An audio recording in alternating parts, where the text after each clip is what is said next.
Chapter 1. The Italian lunged forward.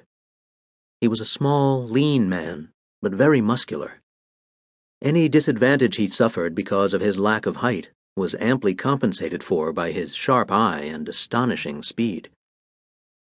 Liebermann successfully deflected the foil's thrust, but lost his balance.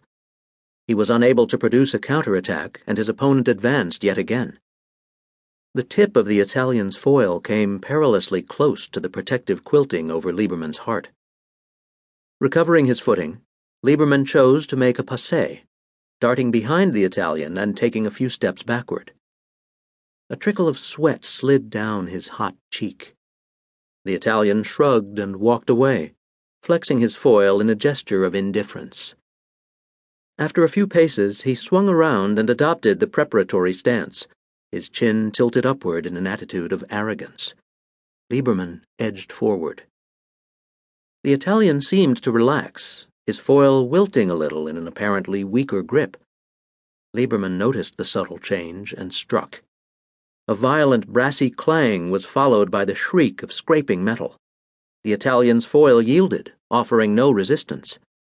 Liebermann congratulated himself, believing that he had taken his opponent by surprise. But the concession was merely tactical. The Italian's blade deftly flicked around Liebermann's, displacing it with a powerful grazing action, and once again the tip of his opponent's foil effortlessly penetrated Liebermann's defenses.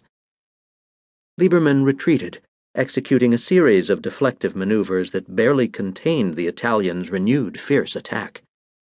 They circled each other, occasionally touching blades in glancing contact. "You should have anticipated my frottement, Herr Doctor," said the Italian gruffly.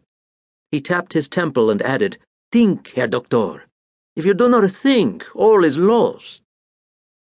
Liebermann examined the blank oval of Signore Barbasetti's mask, eager to observe some mark of humanity, a conciliatory expression or the glimmer of a smile, perhaps. The mesh, however, was impenetrable. Their foils clashed again, blades flashing in a shaft of early morning sunlight. A swarm of lazy dust motes was sucked into a miniature cyclone of displaced air. Barbasetti produced a feint, switching from one line of attack to another, forcing Liebermann to draw back. However, the young doctor retained his composure and made a move that he intended should fail, thus provoking a predictable and powerful thrust from Barbasetti. Liebermann dodged and struck the fort of the Italian's foil as he stumbled past. Barbasetti almost lost his grip. "Bravo, Herr Doctor!"